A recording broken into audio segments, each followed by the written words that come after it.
Hello and welcome to the Unscathed Life Podcast. I am super glad to have you here with me, and today I will be speaking to you about a topic that is very dear to my heart. It is the central theme of my life personally, and is what I consider to be integral for navigating every one of life's challenges.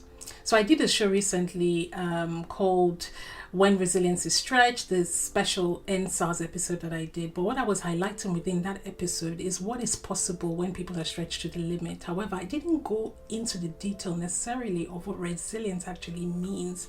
And that is what I want to do today on this podcast. So today I will be going in and looking what is resilience.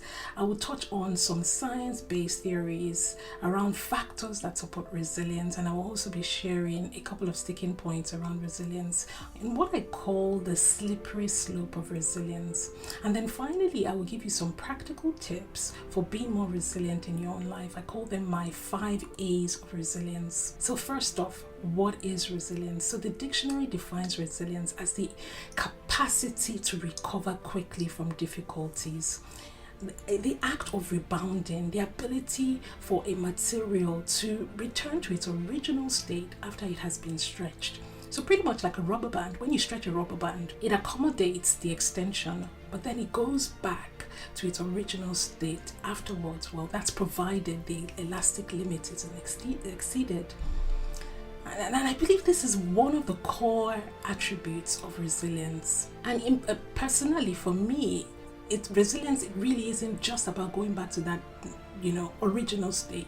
It's about going back, but with greater ability. And that is what I ask of myself where resilience is concerned. So as you know, I love quotes. So I thought to myself, what would be some quotes that I could come up with around resilience? What does resilience mean to me personally? And what I said is that resilience is the fire that I tend within my spirit when it feels like the world is freezing over. It is the why that I nurture when I feel like I want to quit. It is that hope that just keeps me going when I just feel like, there is nothing more to pursue. So I'll share a quick story, which is super embarrassing to admit to anyone. But as this is a safe place and we bring our true selves to this podcast, I will share it with you. You guys are family, right? I failed my driving test a whopping 6 times. I passed on the 7th attempt. Yup. Oh gosh, that's so embarrassing to admit in public. You heard that right. So what was even more frustrating about the whole thing was I was doing this driving test in the UK, and prior to that I was driving in Nigeria, so this should have been a slam dunk, but it wasn't. And then I just kept on failing. In the UK here, you're scored on minor and major faults, and you're allowed up to 15 minor faults. And as long as you had no major faults, you would pass. So I'd have like 2 or 3 minor faults, and then there would always be the one major fault that would make me fail. So let's just say a chunk of my resilience reserve was depleted in that season. I felt like giving up so many times, and somehow, I had to, convince myself to change to an automatic test at some point. However, I knew that in doing so, it would have, somewhat constrained me to driving an automatic car forever. And I couldn't honestly envision a scenario where I would return to do a manual test at a later date. So, I kind of just kept going. I would fail and I would simply go and rebook. And I did it, almost quickly. The day I would fail, I would rebook. And it just went on and on and on and on and on. For that, I'd say that resilience was a thing that helped me bounce back each time. So in effect, it is what helps you bounce back. What keeps you going. The thing that stops you from being entrapped within an adverse situation. So next, I'll be sharing some insights from a book that I read called Resilience, a Practical Guide for Coaches. And it's a book by a lady called Carol Pemberton. And it looks at resilience through the lens of human psychology. So in this book, Carol defines resilience as the capacity to remain flexible in our thoughts, our feelings, and behaviors when faced by a life disruption or extended periods of pressure, so that we emerge from difficulty stronger, wiser, and more able.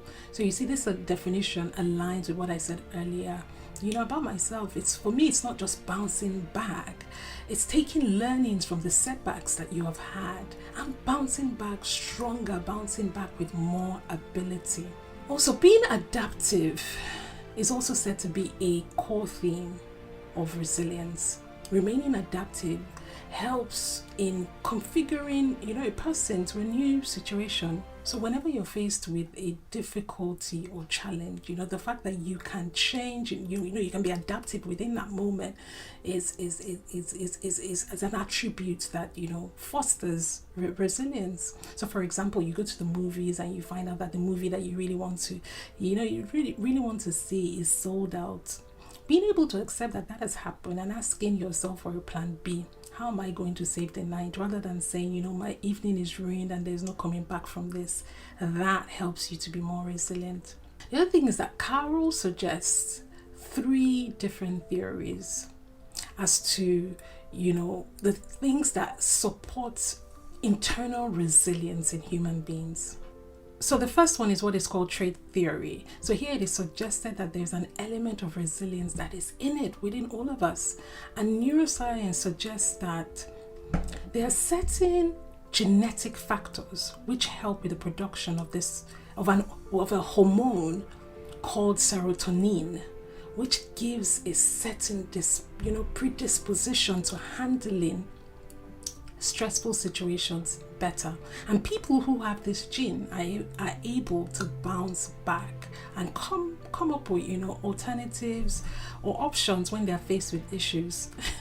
I hope that you're not feeling at this point that, oh goodness, I don't have this hormone, it means I can't be resilient. No, don't think that. At least not just yet. Listen to the other 2. So that's the first one. And then the second one is something that is called protection. Here, research looked beyond genetics to identify conditions that, if they were present or absent, would explain the different outcomes as it pertained to resilience. And as part of this, data showed that, factors from a person's environment can sometimes put them, in better state to bounce back from challenges. Factors like, close family or a supportive tribe of friends.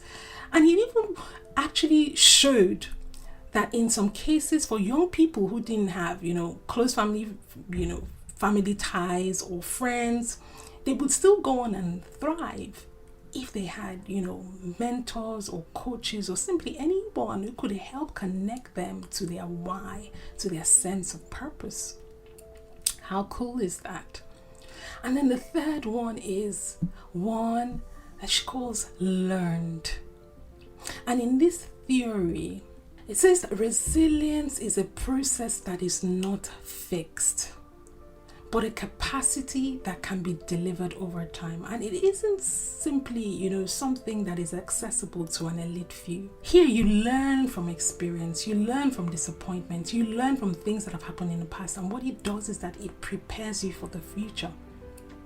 And this theory also explains why some people seem to be more resilient in particular areas of their lives as opposed to all areas. When you have learned to manage things in a specific area, it's easier to learn from them and then come back stronger. It's easier for, to call your mind to participate in recovery much quicker because you know of it. You know that challenge is temporal, you know it's short-lived, you know that you will survive it, so it's easier for you to recover. And this theory also explains why it is possible for people to seem like they have lost resilience in certain areas of their lives because of experience, essentially.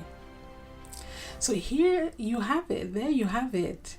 You've heard the 3 theories. It'll be good to hear from you on what you feel your dominant source of resilience is. Do you feel that for you it is built in? Do you feel it is external, i.e. protection? Or do you feel, it's from your experiences, i.e. it is, learned? So me, myself, without doing any tests or anything, I feel that mine is innate. It is a way I've always been. And for those of you who have heard my story, if you haven't, then you go on my Instagram page or go to unscathed.me and you'll be able to see that. But for those of you who have heard that, you will know that, thankfully, I've been able to bounce back from some of the things that I have experienced. And I think for me, that was inbuilt in me from a really young age. I've just been able to do it. So I think that for me personally, it's at least an element of it is innate. But I know that also a very, very a big one that plays a big role is the support I have from my husband and my powerful circle of friends. It plays a big role in how I handle challenges. And I also have learned as well, I think, because sometimes it's easier to hold the fort when I know what I am dealing with, as it will be with most people as well, most of you listening. So I'd like to encourage you to, think about that, reflect on that, and also examine your life and see what, your dominant factors might be. And doing so will help you see what contributes to you being more resilient as a whole, and then you'll be able to do it in other areas as well. Okay, so next I'd like to touch on what I call the slippery slope of resilience, so that we have a balanced view. And I was reflecting on this question: what is resilience not?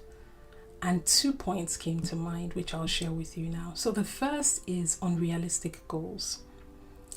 So when I said earlier that hope nurtured, fuels resilience, when you hope, it fuels your resilience. However, what I'd like for you to pay attention to is the basis of this hope. So scientific research has gone into a phenomenon called the false hope syndrome. So what the false hope syndrome is it is the hope that results from, inadequate assessments of self-change or unrealistic goal setting. It is unfounded optimism which leads people to using up their energy unnecessarily. It is important that you know what your hope is based on when you are being resilient, when you're trying to bounce back and you're doing, something repeatedly. You don't want your hope to be based on, lofty ideals. And a good indicator here is when you're doing the same thing over and over and over and over again and expecting a different result. Albert Einstein actually defines this as insanity. So if you find yourself in a position where you're doing the same thing over and over again and you keep bouncing back, then it might be time to examine more closely what needs to change. What factors may be stopping you from achieving your expected results? So in the example I referred to earlier about my driving tests and, doing that so many times, after about the 3rd time, I started thinking, hold on, there's something more serious going on here.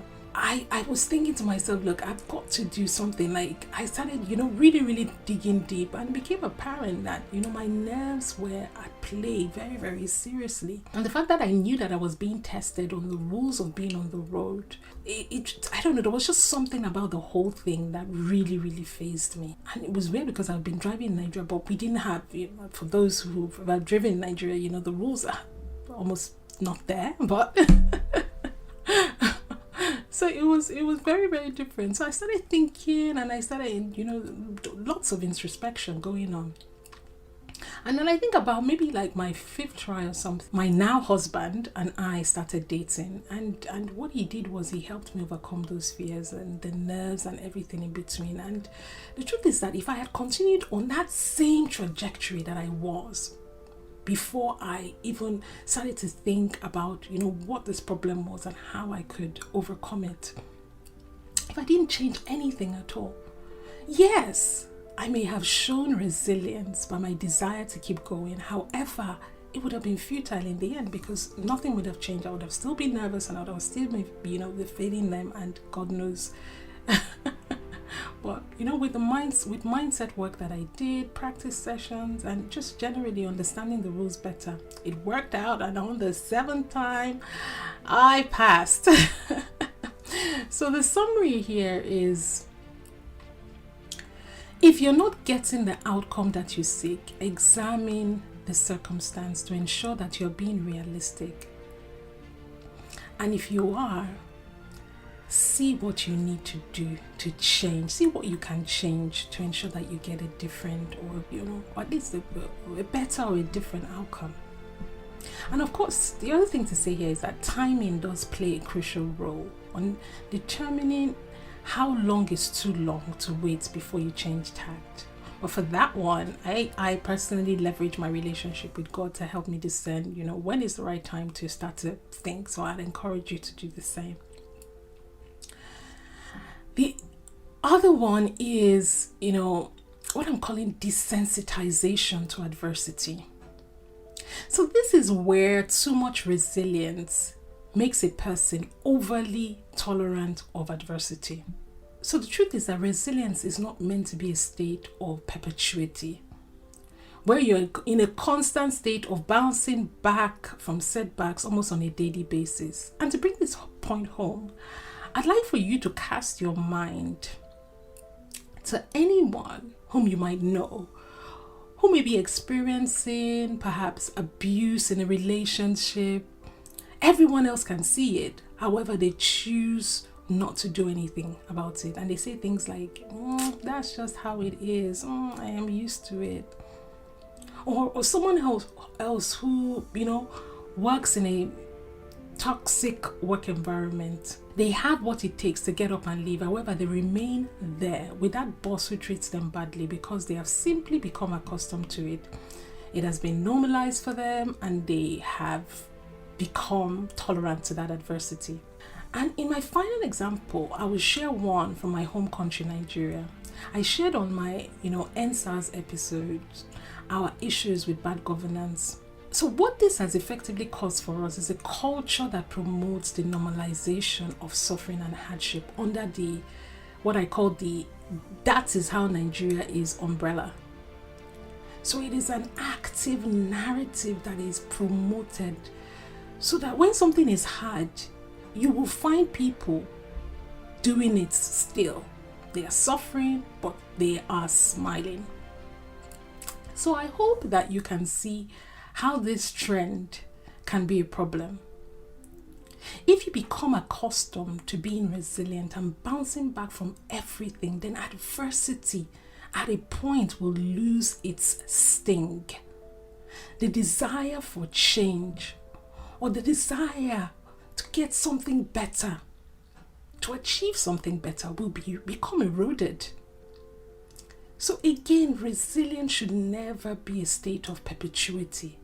The aim of resilience should never, the aim in life generally should never be to live, a life that is defined by adversity.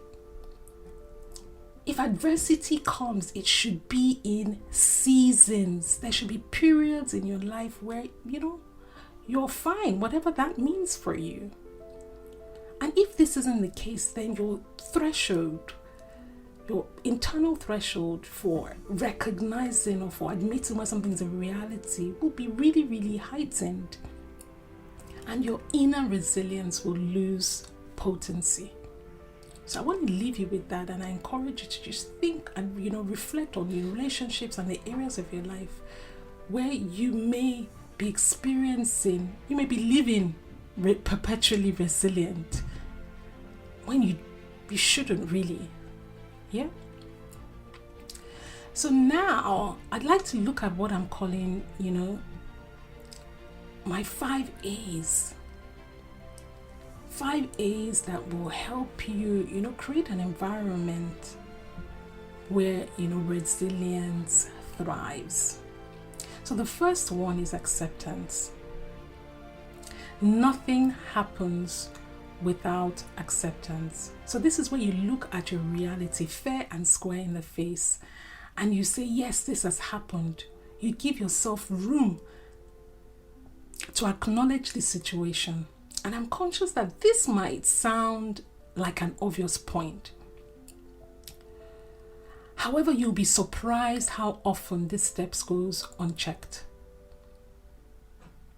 A lot of times people remain in denial, reasonable, well-meaning people, myself included. I remember an experience I had recently where I did a podcast recording with a guest, and unfortunately, and this is super painful for me, I lost the recording. I didn't download it from the platform I was, using. They had an allotted time frame where you're meant to, download the recordings from, but I didn't. It skipped my mind. And I reached out to the platform owners for a backup, and they said nothing could be done, that it was gone for good.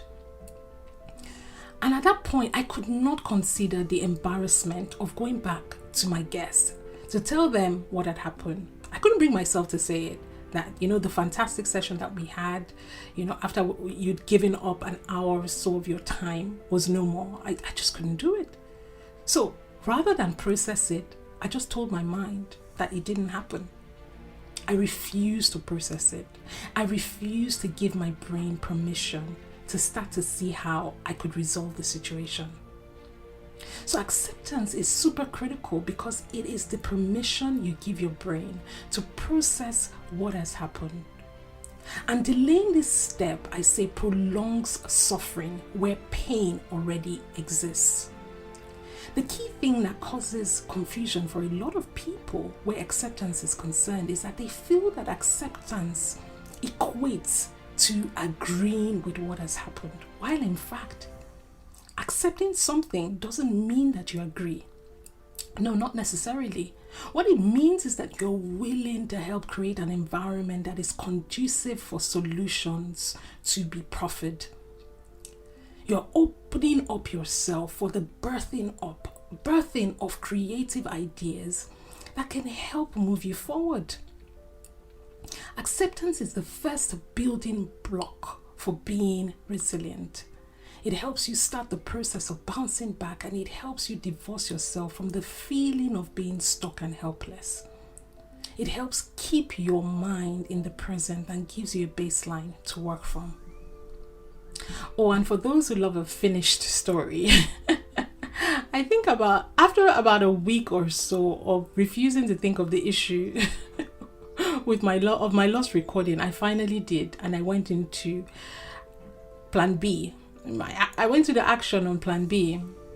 I finally accepted what had happened, and I started thinking about, what I could do. And yeah, I did something. Suffice it to say that I did something, but yeah, let's just leave it there. So moving on. So the second A is ambiguity.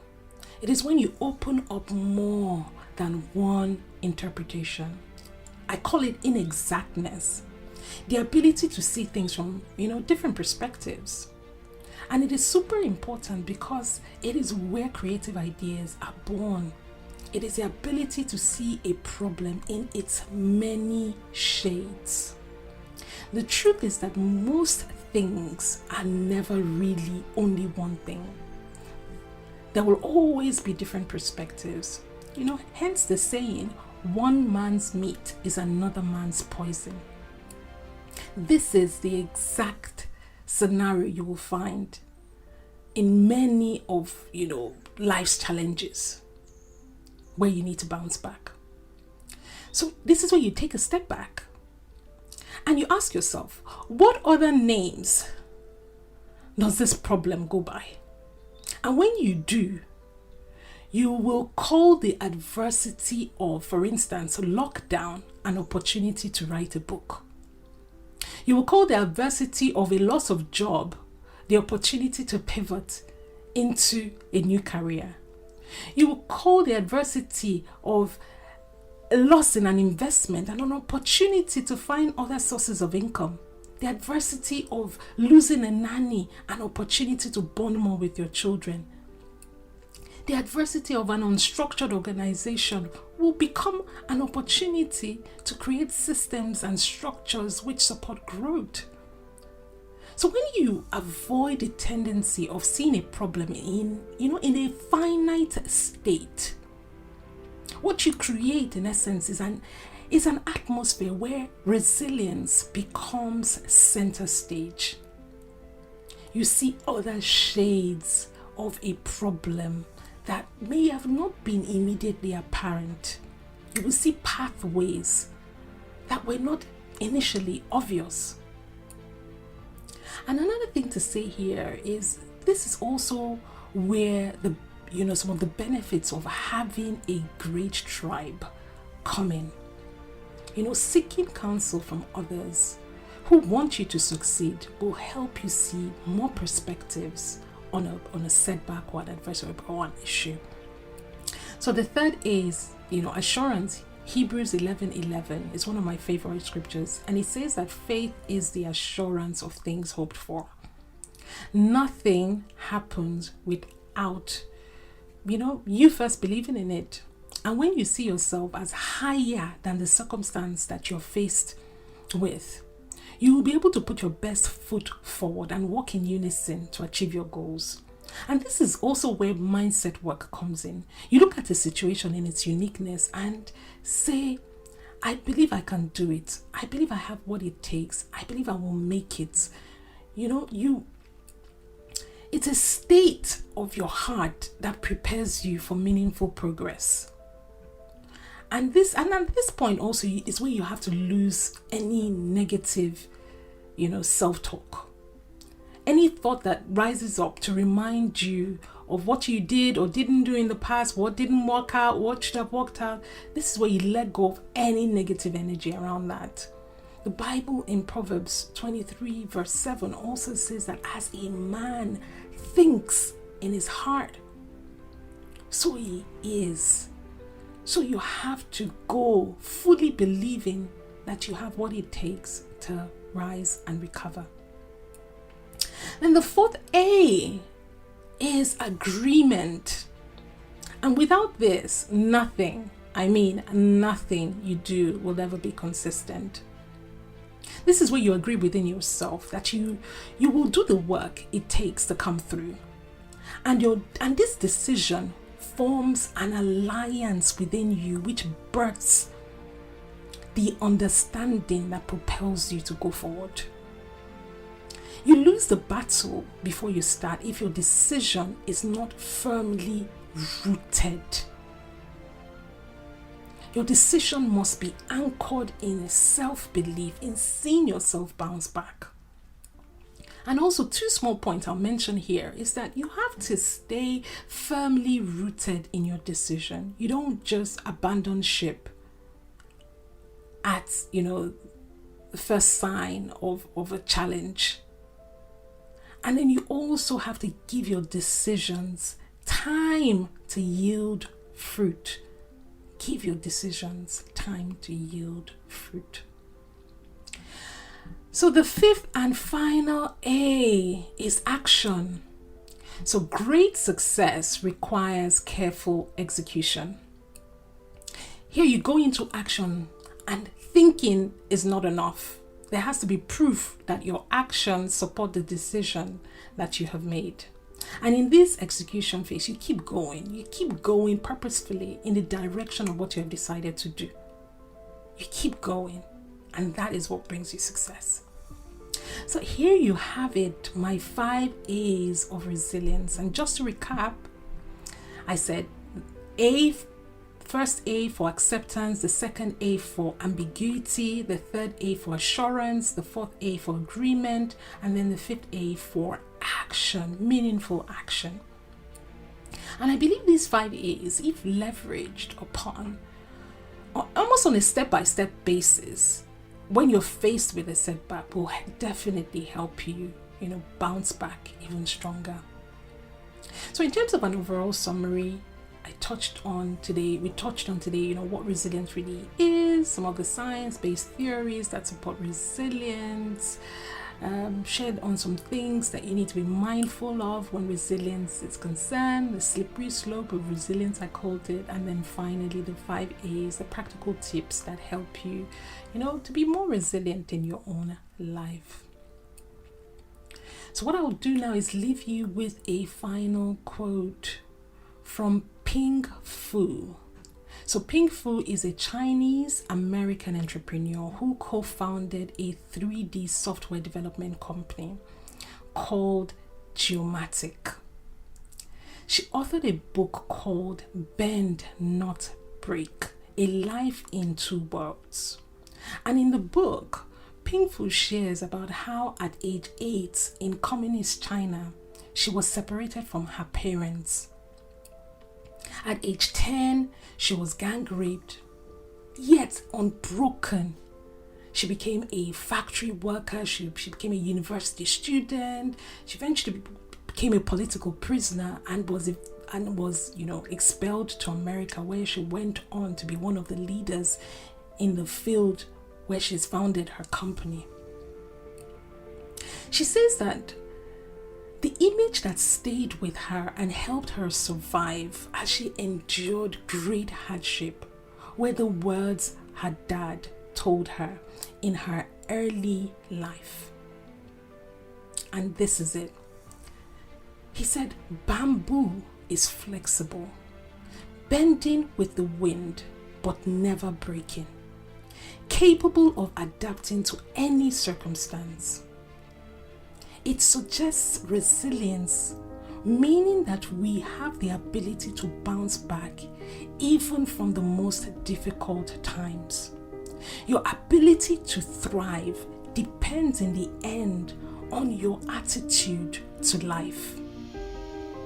Take everything in stride with grace, putting forth energy when it is needed, yet always staying calm inwardly." Thank you for listening today. Until next week, goodbye.